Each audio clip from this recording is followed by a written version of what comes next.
On this AVNation special, we talk with Joel Schreck and Julian Slater, the sound editors for Jumanji, The Next Level, talking about the new movie and creating sound for Hollywood. All that and more next on this AVNation special. The network for the AV industry. What are you listening to? This is AV. This is AVNation. This is AVNation. This is an AVNation special, the sound of Jumanji.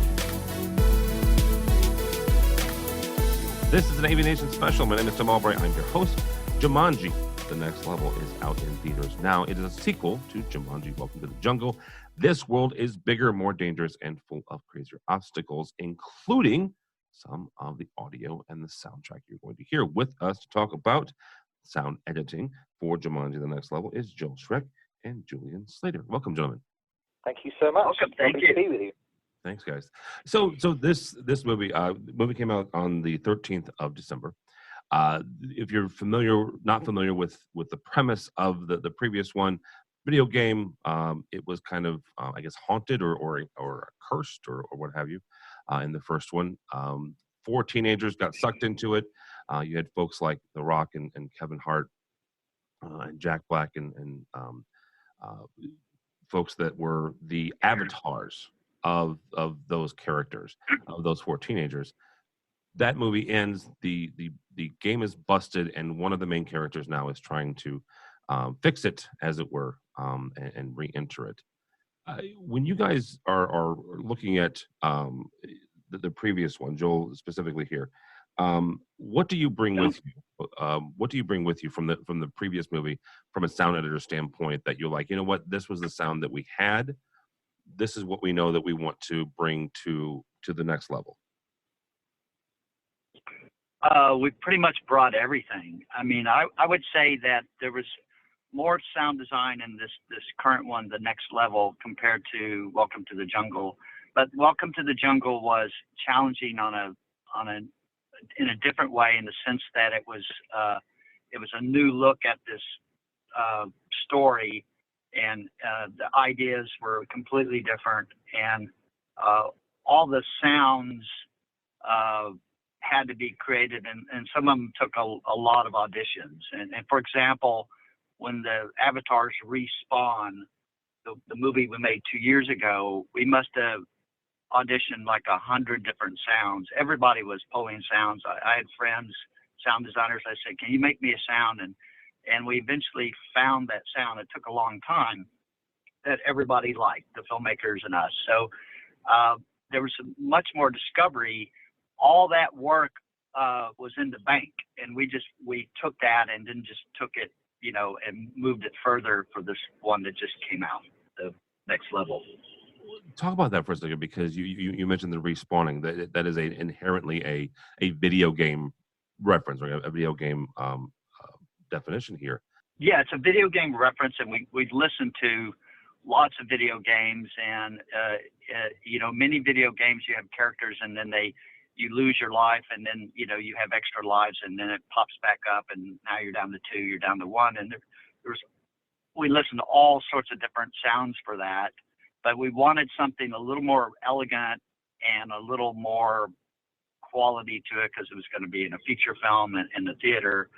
And to tell you the truth, the director, the picture editor, Julie and I, none of us can even remember who found that sound that we ended up using, because everybody was searching. But anyway, there was a lot of things like that in the movie 2 years ago that took a long time for us to settle. And that experience really paid dividends for when we got to this one, knowing that anything new, we had to kind of work it out with everybody creatively. But also, I mean, what also helped us, Joel, don't you think, was the fact that it was the same team.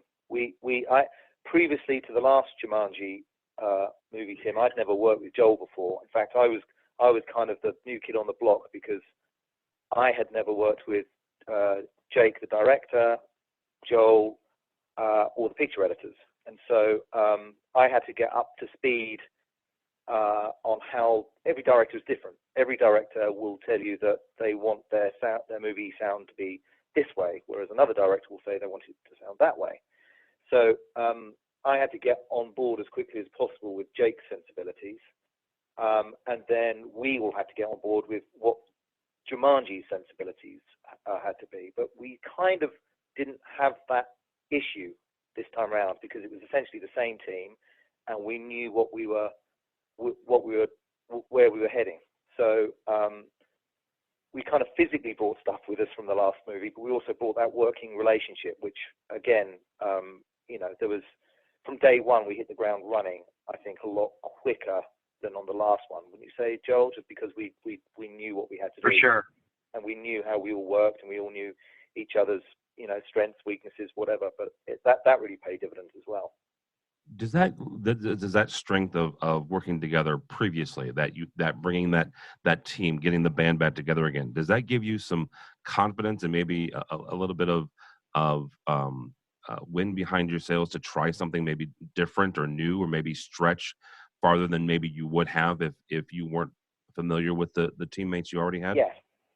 Yeah. I mean, I can't speak for Joel, but that's definitely how I work. I feel like I always think I do my best work when I have a relationship with a filmmaker where we know each other well enough, and whether that's over years or whether that's over weeks, but there comes a point where you're not nervous about playing stuff because you don't think that the director, he or she, won't like it. There comes a point when you know your director so well that you can try experimenting and doing kind of weirder and more wonderful things when you know your director to a point, and that's when the good stuff happens, as far as I'm concerned. That's when you start doing some crazy stuff, and the fun stuff comes out a lot quicker when you don't have those barriers. So yes. Yeah.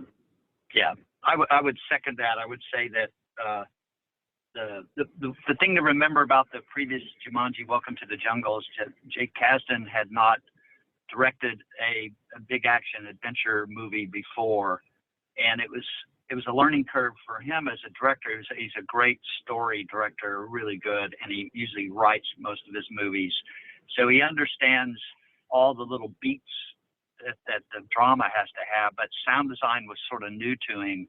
And we had 2 years ago, we had a lot of sounds that ended up staying in the movie, but as we introduced them, the filmmakers would go, well, I'm not quite so sure, because their own sensibility was developing. And then the advantage, they grew a lot, we all grew, and then by doing that movie together 2 years ago, the big thing we gained was trust. And this time, they kind of knew what Julie and I would do.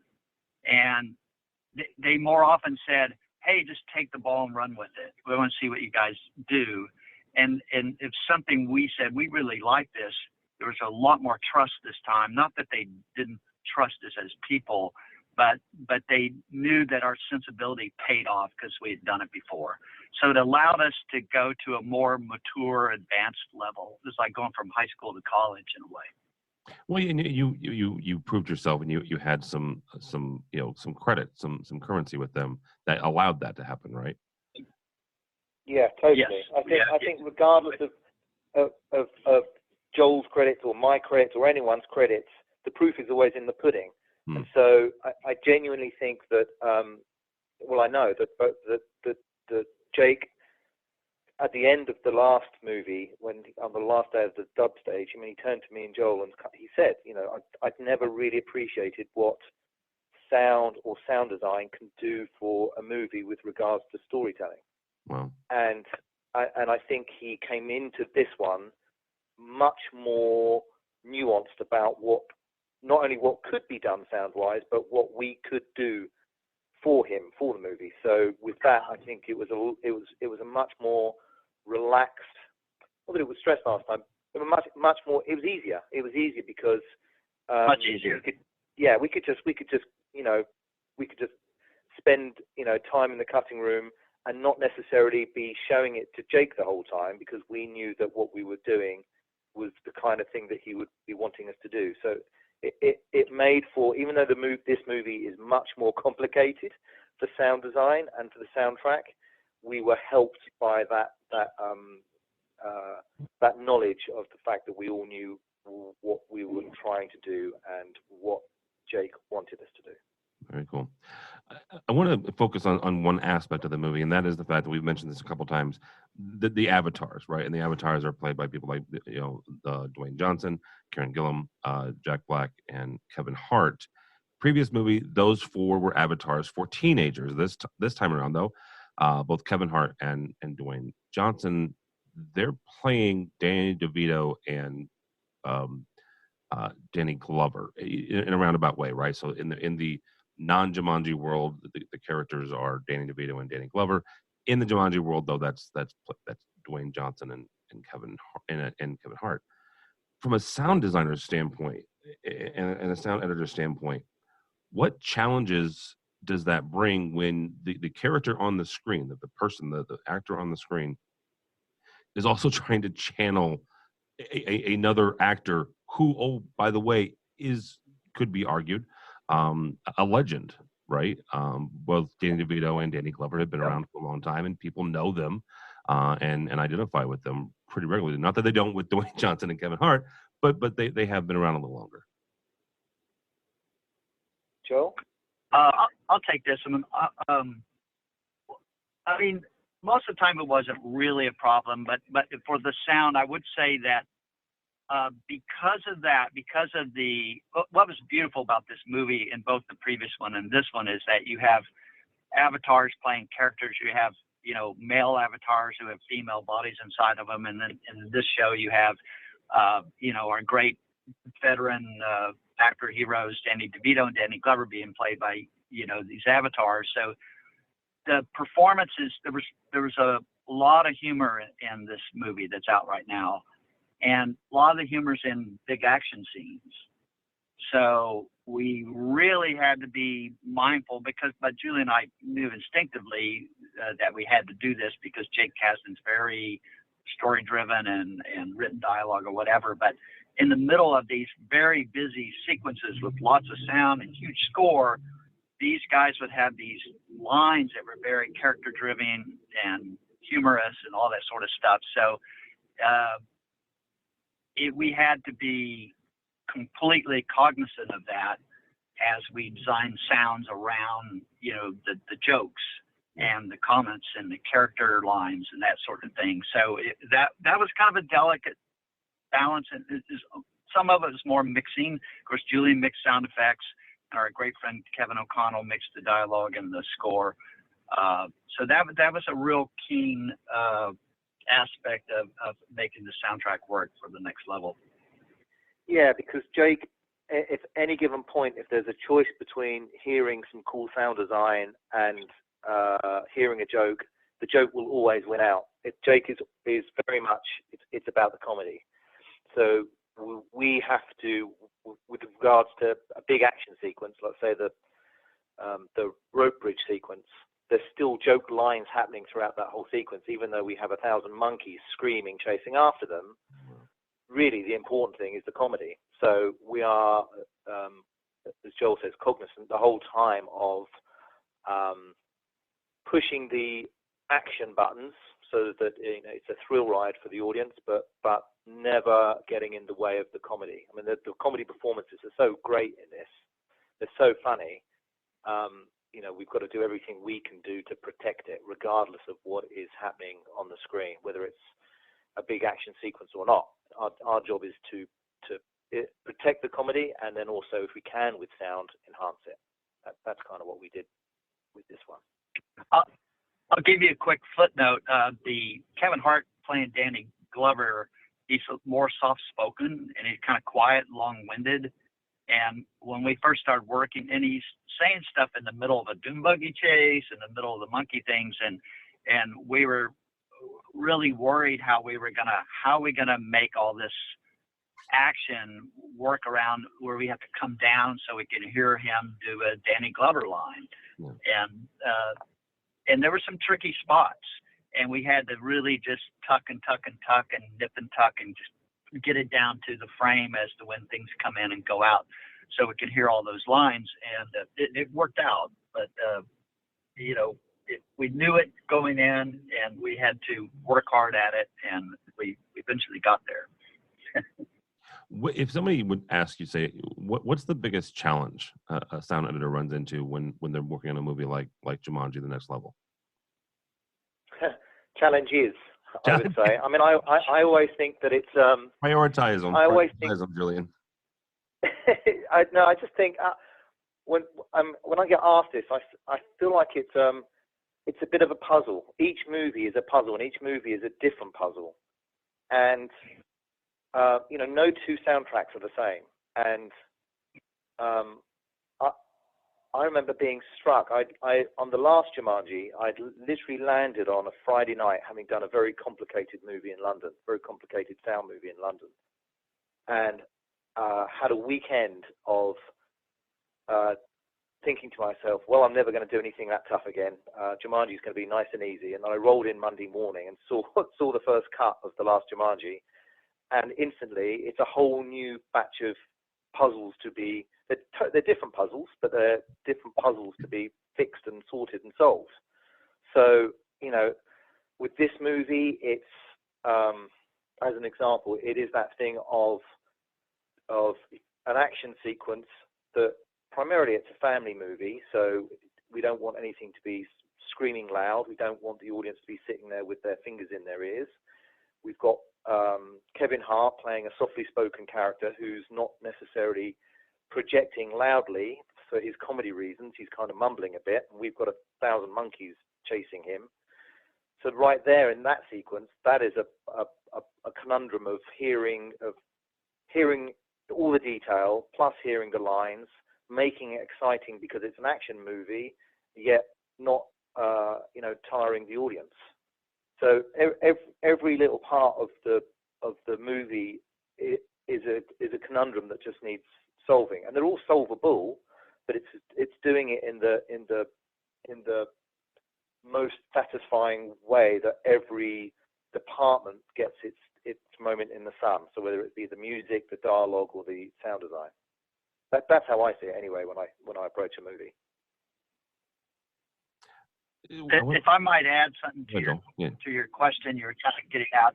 The other challenge of Jumanji specifically is sort of a advantage and a disadvantage that the land of Jumanji is completely fictional. So you kind of have an open canvas for creating sounds, but that also means that the filmmaker can have their own idea, and it can be just as, in a different left field as your idea, and neither one of you are right or wrong. And so it gives you this great openness to create, but it also means that you really have to come to a consensus, because there's no roadmap to what Jumanji sounds like or what some of these fictional animals sound like. So it was fun and challenging, but that was challenging that it was so nobody could tell us, a white albino rhinoceros doesn't sound like that, because they don't exist. So. Well, and that's the nice thing of it. I want to go back to something though that Julian said. One of your guys' jobs, and probably I would say one of the most challenging jobs, is not tiring out the audience, especially in a movie like Jumanji: The Next Level, because it's so action driven, because there is no, you do have dialogue, you've got a driving soundtrack, but you've also got, you guys mentioned the 1,000 monkeys, but other sound effects as well. How do you balance that? How do you balance get the audience excited into it without tiring them out? Well, it's a process, and it's a bit of a journey. I mean, to be honest with you, it's the easiest thing to do is to make a mix that is going to be tiresome, and there is no right or wrong way around it. I mean, what happens is that when we kind of throw everything at it that we feel editorially is going to work, and we do have the benefit of doing temp mixes. So on Jumanji, on this Jumanji, I think we did 5 temp mixes in the end, which is where we preview it to an audience to get feedback. And so we have these dress rehearsals, these dry runs of the mixes, and we learn a lot through that. And we learn that we learn what the score is going to be. It's pretty close at that point, even if it's not the final score. We've got a good idea of what it's going to be. and we also changed up within a scene. So, for example, there's a scene with everyone being chased by this huge herd of ostriches, where at the beginning of the scene we start off more kind of leading with the sound design and the effects, and then kind of midway through the scene for the second half we kind of turn that dynamic around and lead with the score and kind of take the effects down, and we just hear effects at certain points. So it's a bit of a bit of a journey, and it's you kind of put everything up and you just start from day one and you figure it out. And we have to catch ourselves, because quite often we'll be sitting there, and Joel will agree with his, right, Joel? There were times where we'd get to a point where we'd say, it sounds really good, but we seem to have got a bit loud here. So then we'd go back to the beginning of a scene and literally turn it down by 2 or 3 dB, thinking, well, it's going to be too much, but we'll try it. And you turn it down 2 or 3 dB, and it still sounds fine. And then we'll come to that scene again later on, and we try turning another dB down, and it still works. So we're very aware of using all the tools that we can to not make it an oppressive mix. I took my 2 boys I have 2 sons, 9 and 11, who came to the premiere, and for their sakes, I don't want any child to sit in a cinema and feel that their ears are getting fatigued, because they are precious things. Absolutely. So it's a constant self-governing thing of tucking frequencies, tucking sound design, and just being very aware of not bombarding the audience with sound. As we wrap up here, guys, just some practical questions here, because our audience are AV professionals. When you walk into a job like this, and Joel, I'll let you start on this. Somebody says, you know what, Joel, I want you for my next movie. I want you as the sound editor. Is it something that you get to say, okay, great, absolutely, this is the equipment that I use, right? I use this digital audio workstation. I use this software. These are the boards that I use. Or is it one of these things where you just kind of walk in and go, this is I'm using what they have?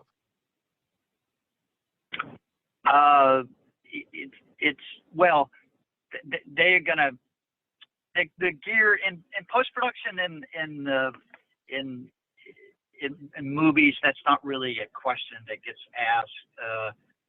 At right now today, almost everybody uses the same mixing and editing software, which is Pro Tools.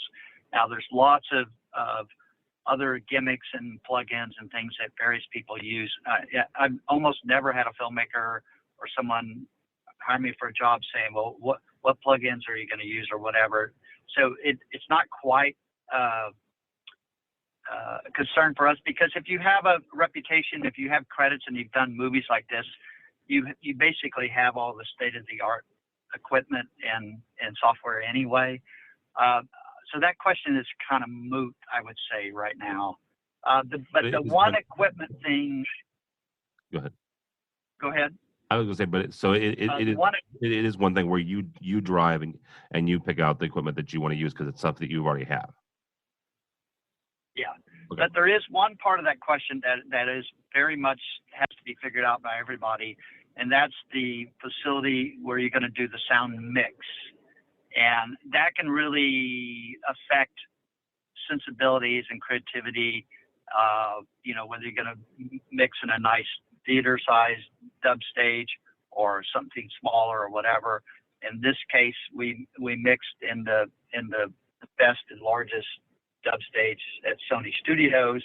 The director requested that. That was like a requirement from day one of something he was involved with, and that was the only equipment question that he was involved in, was the dub stage where we were going to mix.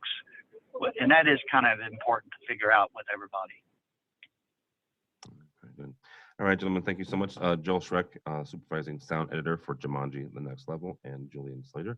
Again, Jumanji: The Next Level is out in theaters now. For us, for AVNation, you can go by the website, avnation.tv.